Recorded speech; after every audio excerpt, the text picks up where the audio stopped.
I stared at my childhood bedroom door, now locked with a brand new deadbolt. My sister Amber stood behind me, arms crossed, her voice dripping with fake sweetness. "Serafina, you can sleep on the couch. This room has better lighting for my art projects." 26 years old, and I was being kicked out of my own space in the family home I had been paying mortgage payments on for 3 years. But what I discovered in the next 72 hours would expose a web of lies so twisted, it would destroy our family forever. Before we dive into this crazy family revenge story, drop a comment below and let me know where you are watching from. Hit that like button if you have ever dealt with toxic family members who thought they could walk all over you.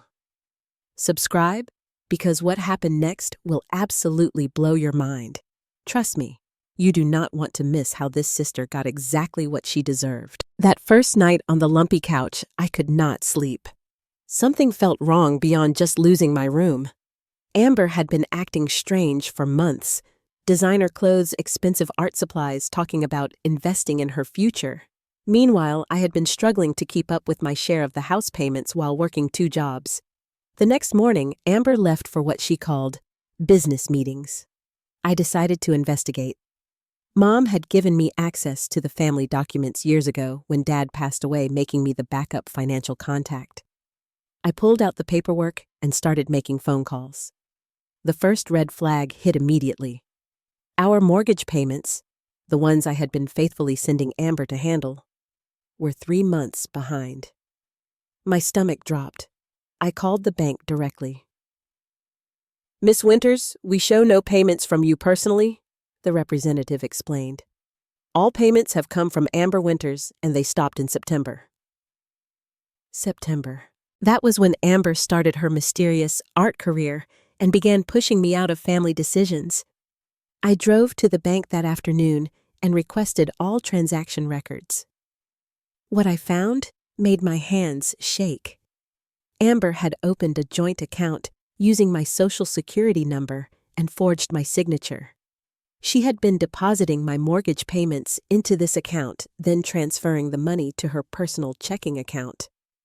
Over $18,000 of my money gone. But that was just the beginning. The bank records showed something even worse. Dad's life insurance money, $50,000 that was supposed to be split between Amber and me, had been quietly transferred into Amber's solo account 6 months ago. I never received my $25,000 inheritance because I never knew it existed. The documents revealed a pattern of systematic theft. Amber had been intercepting mail, forging my signatures, and using my identity to access family assets. She had stolen from the estate from me and had put our childhood home in jeopardy. I called Mom that evening, my voice shaking with rage. "Mom, did you know about Dad's life insurance payout?" Silence. Then a sigh. "Amber said you two had worked it out. She said you agreed she should handle everything since you were too busy with work." "I never agreed to anything, Mom. She stole $25,000 from me and hasn't been paying the mortgage. We could lose the house." "That cannot be right, honey. Amber showed me all the paperwork. She said she was investing the money for both of you." The betrayal cut deeper than a knife. Amber had not only stolen from me, she had manipulated our grieving mother into believing I was complicit in her schemes. I hung up and sat in the dark living room surrounded by boxes of evidence. My sister had systematically robbed me while making me look like the irresponsible one. Every family dinner where she rolled her eyes at my money problems every time she suggested I was not contributing enough. She had been gaslighting me while literally stealing my financial security. That night, I made a decision. I was not going to confront Amber directly. I was not going to give her a chance to spin more lies or manipulate Mom further. I was going to build an ironclad case and expose everything at once. I started documenting everything, Screenshots of bank records, copies of forged documents, phone recordings of bank representatives confirming the fraud. I opened my own private investigation, reaching out to Dad's insurance company, the mortgage lender, and even checking credit reports to see what else Amber might have done using my identity. What I discovered over the next week made me realize this was not just sibling rivalry or a misunderstanding. This was calculated long-term financial abuse. Amber had been planning this for months, possibly since Dad's funeral. She had systematically isolated me from family financial decisions while positioning herself as the responsible daughter. The most sickening part was realizing how she had used my grief against me. When Dad died, I had been too devastated to handle paperwork, so I trusted Amber to manage everything. She had taken my emotional vulnerability and exploited it for financial gain. By the end of the week, I had enough evidence to send Amber to prison. But I wanted more than just justice. I wanted everyone who had been fooled by her lies to see exactly who she really was. Armed with my evidence, I decided to start with the mortgage company. I called Monday morning and spoke directly with the supervisor. "I need to report mortgage fraud and identity theft," I stated calmly. "I have documentation showing forged signatures and stolen payments." Within hours, I received a call back. The mortgage company was launching an immediate investigation. They froze all accounts associated with the property and sent formal fraud allegations to law enforcement. But I was just getting started. Tuesday, I contacted Dad's life insurance company with copies of the forged documents. The representative was horrified. "Miss Winters, this is clearly fraudulent distribution. We will be reversing this transaction immediately and filing criminal charges." Wednesday, I visited a lawyer specializing in financial fraud. She reviewed my evidence and whistled low. "Serafina, your sister has committed multiple felonies: identity theft, forgery, embezzlement fraud. We are looking at serious prison time here." By Thursday, I was ready for the confrontation. But I wanted witnesses. I organized a family dinner for Saturday night. I called Mom, my Aunt Patricia, Uncle Robert, and even Amber's boyfriend, Jake. I told everyone I had exciting news about the family finances and wanted to share it over dinner. Amber was suspicious immediately. "Why the sudden family meeting, Sarah? And why are you cooking? You never cook for everyone." "I just want to celebrate some good news," I replied innocently. "I found some information about Dad's estate that I think everyone should hear." Saturday arrived and our dining room filled with the people who mattered most to our family.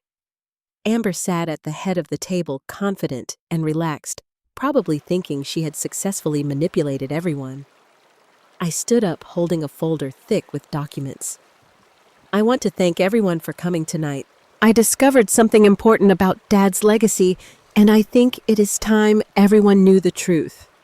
Amber's face went pale. "Sarah, what are you talking about?" I opened the folder and pulled out the bank statements. "I am talking about the $50,000 in life insurance money that Dad left for both of us. Money that was supposed to be split equally. Money that Amber took entirely for herself while telling everyone, including Mom, that we had worked it out." The room went silent. Mom's fork clattered to her plate. "I am also talking about the $18,000 in mortgage payments that I have been faithfully giving to Amber for months, money that never reached the mortgage company. Money that she deposited into a fraudulent account opened using my stolen identity." I placed photocopies of the forged signatures in front of each family member. "These are my signatures, apparently, except I never signed any of these documents. Amber forged my name to access family accounts and steal my inheritance." Amber shot to her feet. "This is ridiculous. Sarah is having some kind of breakdown. She agreed to let me handle everything." "Did I agree to this?" I held up the mortgage fraud documentation. "Did I agree to you stealing my identity to open fake accounts? Did I agree to you forging my signature dozens of times?" Uncle Robert, a retired police officer, studied the documents with growing alarm. "Amber, these signatures do not match, and this account activity shows clear patterns of fraud." Did I agree? I continued, my voice rising. To you putting our family home at risk because you stopped making mortgage payments while stealing my money. Jake, Amber's boyfriend, looked horrified. Amber, you told me Serafina was irresponsible with money. You said she was not contributing to the household. She is lying! Amber screamed, but her voice cracked. She is trying to destroy me because she is jealous of my art career. I pulled out my phone and played the recorded conversation with the bank representative confirming the fraud. Amber's voice grew smaller and smaller as the evidence mounted. Mom started crying. Amber, how could you do this? How could you lie to me about your own sister? The dinner ended with Amber storming out, but not before Uncle Robert informed her that he would be filing a police report first thing Monday morning. The family that had been manipulated into questioning my responsibility and financial stability now saw clearly who the real villain was. But I knew this was only the beginning. Amber would not go down without a fight, and I needed to be ready for whatever desperate moves she might make next. The week following the family dinner became a whirlwind of legal meetings and strategic planning. I knew Amber would retaliate, so I started building a network of allies who could help me navigate what was coming next. My first strategic move was reaching out to Jessica Martinez, a forensic accountant that my lawyer recommended. Jessica specialized in family financial fraud cases and had an impressive track record of unraveling complex embezzlement schemes. Serafina, what your sister did goes beyond simple theft, Jessica explained during our initial consultation. This level of systematic fraud suggests she has done this before or planned it extensively. We need to audit every financial interaction she has had access to going back at least 2 years. Jessica's investigation uncovered even more disturbing details. Amber had been skimming money from Mom's checking account for months, taking small amounts that were unlikely to be noticed. She had also used my credit information to open store credit cards, running up thousands in debt that she never intended to pay. The pattern here suggests someone who views family money as her personal piggy bank, Jessica noted grimly. She has been systematically exploiting every family member's trust. My second ally emerged unexpectedly. Marcus Thompson, a private investigator who specialized in white-collar crime, contacted me after hearing about the case through legal circles. Marcus had been tracking a larger fraud ring operating in our area, and Amber's activities fit a pattern he had been investigating. Your sister may not be working alone, Marcus revealed during our coffee meeting. We have identified several cases of inheritance fraud in this county over the past year, all involving young women who gained access to family finances after a parent's death. This revelation was terrifying and validating simultaneously. Amber might have learned these techniques from other criminals, which meant there could be additional victims and more evidence of her criminal behavior. Marcus introduced me to 2 other families who had experienced similar fraud. The Kowalski family lost $38,000 when their daughter embezzled their father's pension funds. The Rodriguez family discovered their son had been forging signatures to access their mother's Social Security benefits. What we have learned, explained Maria Rodriguez during our support group meeting, is that family financial abuse thrives in secrecy. These criminals count on family loyalty and shame to keep victims quiet. Together, we formed an informal network of families committed to exposing this type of fraud. We shared resources, legal contacts, and emotional support. Most importantly, we committed to testifying for each other if our cases went to trial. My third crucial ally was someone I never expected, Amanda Foster, a former friend of Amber's from high school. Amanda reached out to me through social media after hearing about the situation through mutual friends. Serafina, I need to tell you something about Amber that might help your case, Amanda said when we met for lunch. She did this before in college. She stole money from our sorority's charity fund and blamed it on the treasurer. $3,000 just disappeared, and she convinced everyone that Sarah had taken it. Amanda had kept quiet for years, feeling guilty about not speaking up when Sarah was expelled from the sorority over the false accusations. But now she was ready to testify about Amber's pattern of financial manipulation and scapegoating. Amber has always been good at making herself look like the victim, Amanda continued. She would create financial crises, then position herself as the solution. She did it with roommates, boyfriends, even professors. I should have said something years ago. The most powerful ally emerged from an unexpected source, Jake, Amber's now ex-boyfriend. 2 weeks after the family dinner, Jake called me in tears. Serafina, I broke up with Amber last night. I found out she had been using my credit cards without permission. She charged almost $4,000 in art supplies and told me I had given her permission when I was drunk. Jake revealed that Amber had been emotionally manipulating him for months, convincing him that he owed her financial support because she was investing in their future together. She had been taking money from his wallet, using his Amazon account for personal purchases, and even convinced him to co-sign for a car loan that she had no intention of paying. I want to help you expose what she did to your family, Jake said firmly. I have text messages where she admits to taking money from your mom. She thought it was funny that your mom never noticed. With Jake's evidence, we now had proof that Amber's criminal behavior extended beyond family theft. She was a serial financial predator who targeted anyone who trusted her. My legal team was impressed with the coalition we had built. Most family fraud cases fail because they become he said, she said situations, my lawyer explained. But you have created a comprehensive case with multiple witnesses, forensic evidence, and a clear pattern of criminal behavior. We spent the next month preparing for what we expected to be Amber's counterattack. I knew she would not surrender quietly, especially once she realized how much evidence we had gathered. She would likely try to discredit me, manipulate family members, or even attempt to destroy evidence. But I was ready. My army of allies had prepared me for every possible scenario. We had documented everything, backed up all evidence in multiple locations, and coordinated our stories to prevent any contradictions. The psychological support from my new network was just as valuable as the legal preparation. For months, I had felt isolated and gaslit, questioning my own memory and financial judgment. Now I had a community of people who understood exactly what I had experienced.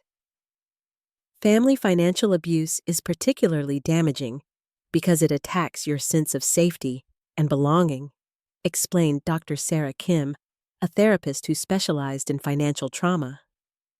Your sister did not just steal money. She stole your sense of family security. As we prepared for the legal battle ahead, I felt stronger than I had in years. Amber had built her crimes on isolation and shame, counting on my silence and my family's blind trust. But now she faced a coordinated response from multiple victims with extensive evidence and professional support. The stage was set for a confrontation that would determine not just my financial future, but the safety of everyone Amber had targeted. I was no longer the quiet, trusting sister she had manipulated for so long. I was the leader of a coalition committed to exposing her crimes and protecting future victims. Would you like me to continue with parts 5 through 7? Just when I thought our case was unbeatable, everything fell apart in the most devastating way possible. The betrayal came from someone I had grown to trust completely. Marcus Thompson, the private investigator who had seemed like our strongest ally.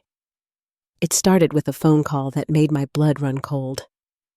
Jessica, my forensic accountant, called me at 6 a.m, her voice shaking with panic. Serafina, we have a major problem. Someone leaked our entire investigation to Amber. She knows everything. Our evidence, our witnesses, our legal strategy. She is already filing countersuits claiming we are harassing her.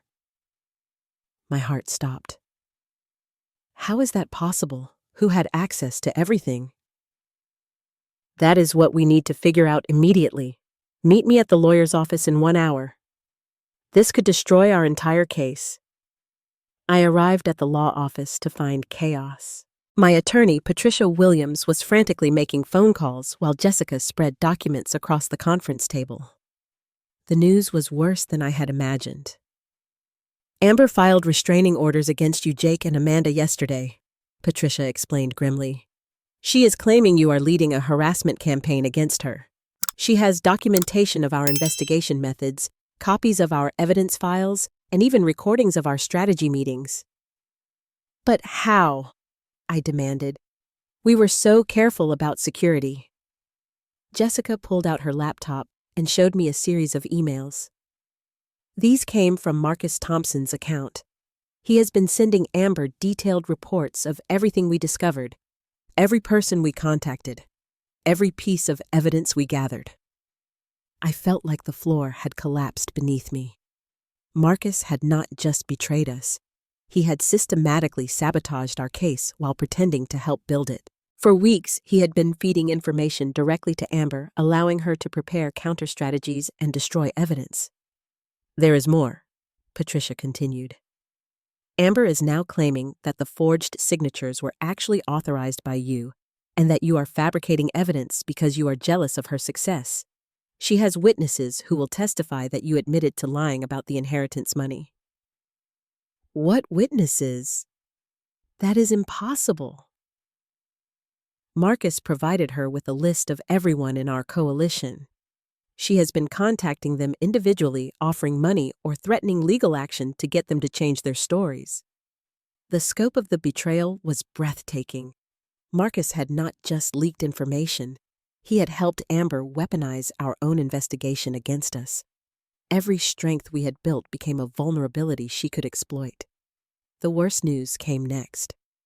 Maria Rodriguez called to inform us that her family was withdrawing from our coalition. Amber's lawyer contacted us yesterday. They threatened to sue us for conspiracy if we testified against her. We cannot afford a legal battle right now. One by one, our allies began falling away. Amanda received threatening letters claiming she could be charged with defamation.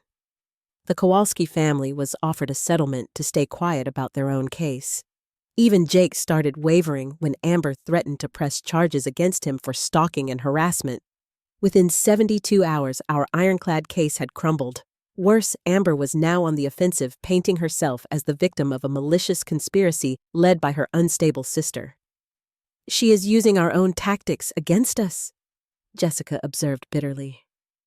Marcus taught her how to build a coalition, how to discredit witnesses, how to control the narrative.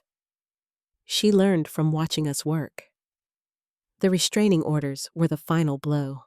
I was legally prohibited from contacting Amber, going to the family home, or discussing the case with anyone who might report back to her. I was effectively silenced while she controlled the story. Mom called me that evening, her voice cold and disappointed. Serafina Amber showed me the evidence of your harassment campaign. How could you fabricate documents to try to destroy your own sister? I raised you better than this. Mom, I did not fabricate anything. Marcus betrayed us. He was working for Amber the entire time. That is enough lies, Serafina. I will not let you destroy this family with your jealousy and accusations. The phone went silent. My own mother had turned against me, convinced by Amber's manipulation and Marcus's fabricated evidence. I sat in my empty apartment, legally isolated from my family, and watching my sister successfully rewrite history. But the cruelest twist was yet to come. I discovered that Marcus had not just betrayed our current case. He had never been investigating a fraud ring at all. That entire story was fabricated to gain my trust and access to my evidence. Marcus Thompson is not even a licensed private investigator, Patricia revealed during an emergency meeting. His credentials are fake. His references are non-existent, and his previous cases never happened. Amber hired him to infiltrate our investigation from the very beginning. The realization hit like a physical blow. From the moment Marcus contacted me claiming to help, he had been Amber's spy. Every strategy meeting, every piece of evidence, every personal detail I shared, all of it had been reported directly to my sister. She played us perfectly, I whispered. She knew we would try to build a case, so she placed someone inside our team from the start. Amber had not just stolen my money and inheritance. She had psychologically manipulated me into trusting someone who was working against me. The level of planning and cruelty was beyond anything I had imagined possible. As I sat alone in my apartment that night, facing restraining orders and family rejection, I felt completely defeated. Amber had won, not just legally, but emotionally. She had turned my attempt at justice into evidence of my supposed instability. But somewhere in the darkness of that terrible week, a spark of defiance remained alive. Amber might have outmaneuvered me this time, but she had also revealed the true extent of her criminal abilities. Someone who could orchestrate this level of deception and manipulation was far more dangerous than I had realized. The war was not over.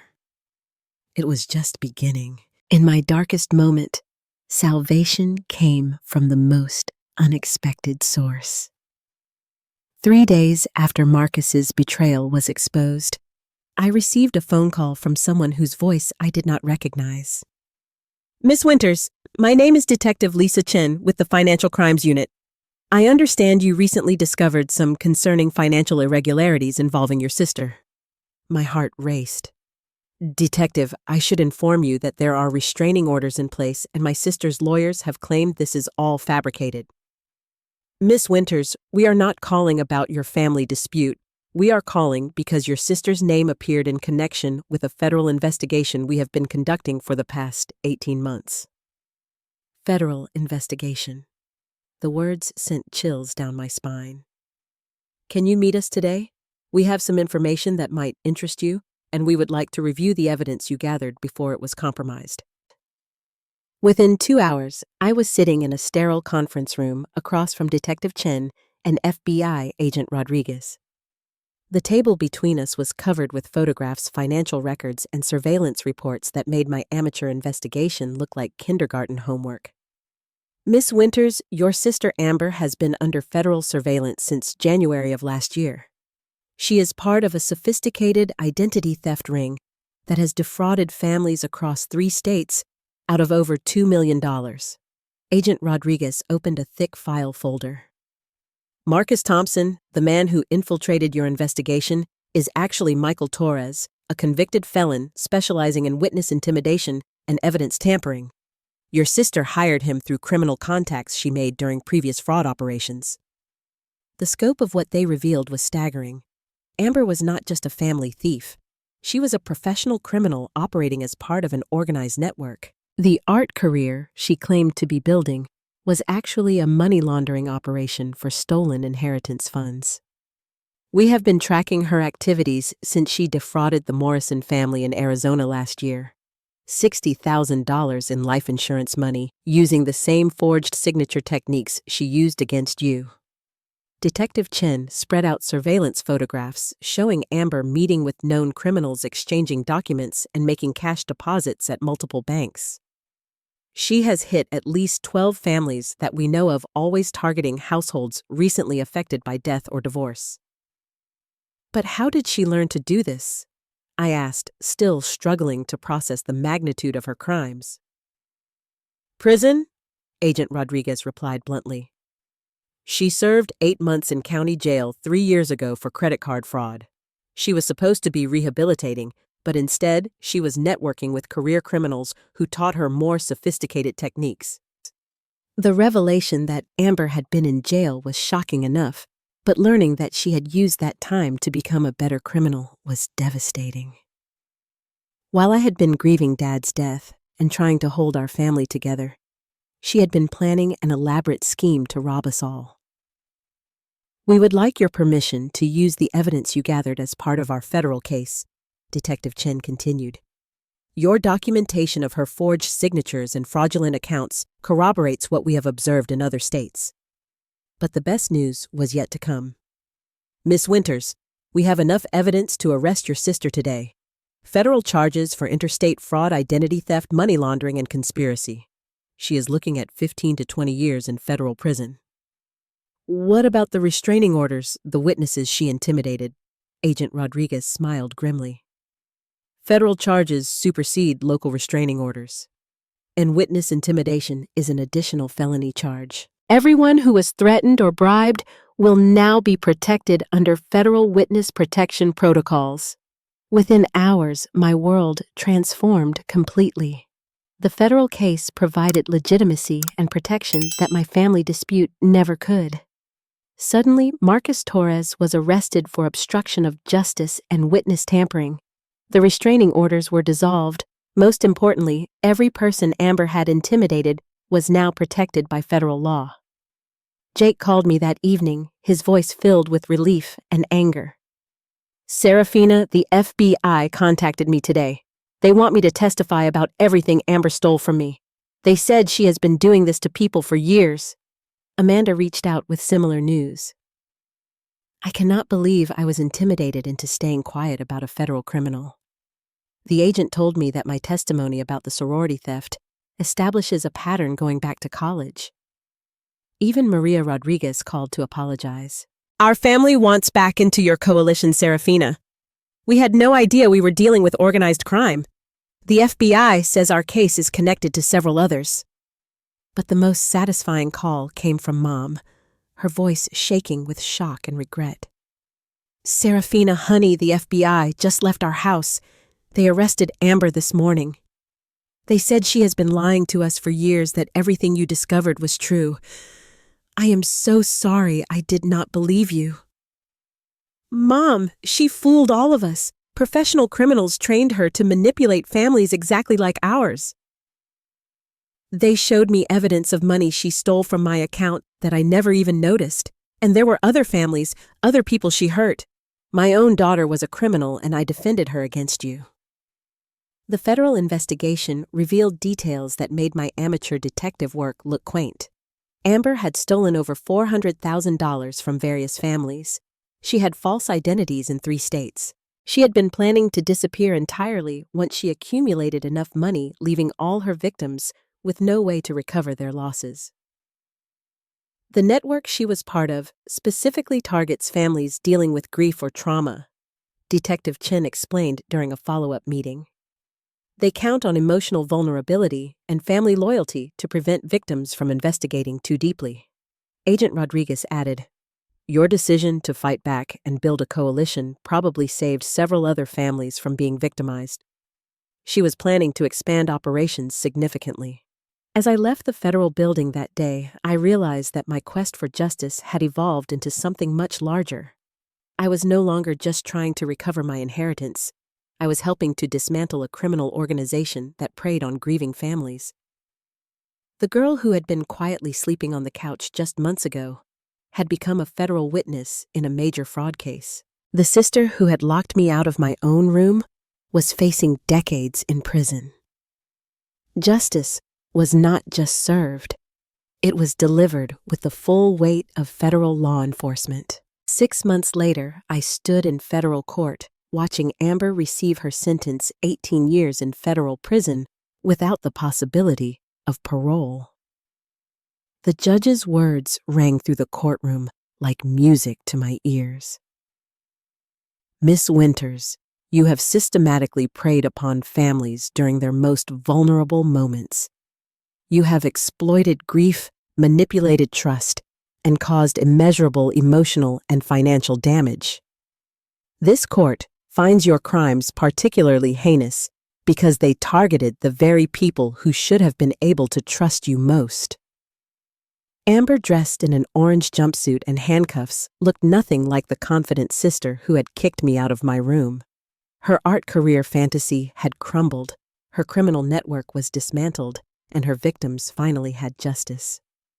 The federal case had uncovered even more shocking details. Amber had been planning to fake her own death to escape with stolen money. She had already established false identities in Mexico and had been slowly moving assets offshore.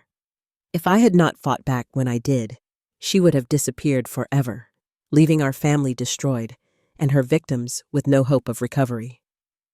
The defendant's sophisticated planning and utter lack of remorse indicate a level of criminal intent that requires maximum punishment. The judge continued, This court hopes that this sentence will deter others who might consider exploiting family relationships for financial gain. But the real victory was not just Amber's punishment. It was the restoration of my family and the creation of something even better. Mom approached me after the sentencing, tears streaming down her face. "Serafina, I know I can never fully apologize for doubting you, but I want you to know that you saved our family from something I never could have imagined." "Mom, she was trained to manipulate us. None of us could have seen it coming." "But you fought back when it mattered. You protected all of us." The financial recovery exceeded my wildest expectations. The federal case resulted in the seizure of all Amber's assets, including money she had hidden in offshore accounts. I recovered not just my inheritance and mortgage payments, but received additional compensation from the Federal Victims Fund. More importantly, the house was saved. Mom and I decided to keep it in the family, but this time, with clear legal agreements and transparent financial management. The room that had started this entire journey, it became my home office, where I now help other families navigate financial fraud. The coalition we built evolved into something permanent and powerful. Jessica and I founded the Family Financial Safety Network, a nonprofit organization that helps families recognize and respond to inheritance fraud. We have assisted over 200 families in the past year alone. Jake became one of our most dedicated volunteers, using his experience with financial manipulation to counsel other victims. Amber taught me that love should never come with hidden financial costs. He often tells support groups, real relationships are built on transparency, not secret debts. Amanda turned her guilt about staying silent in college into advocacy work. She now speaks at universities about financial abuse in peer relationships. "Silence protects predators," she tells students. "Speaking up protects future victims." Marcus Torres, the fake private investigator, received 12 years for his role in the conspiracy. His conviction helped expose the entire criminal network and led to arrests in multiple states. But perhaps the most meaningful outcome was the family I chose to build. My support network of fellow victims became my closest friends. Maria Rodriguez and her family spend holidays with Mom and me. The Kowalski family helped me redecorate that bedroom, transforming it from a symbol of betrayal into a space of healing and hope. Detective Chin became a close friend and professional mentor.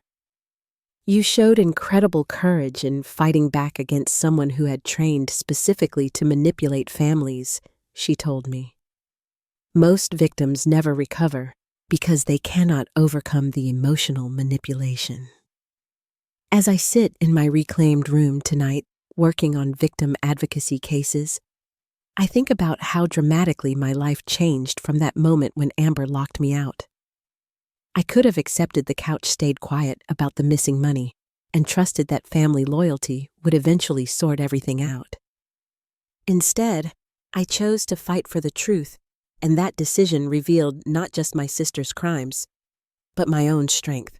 The quiet, trusting daughter who got kicked out of her room became a federal witness, a victim's advocate, and the leader of a movement to protect families from financial predators.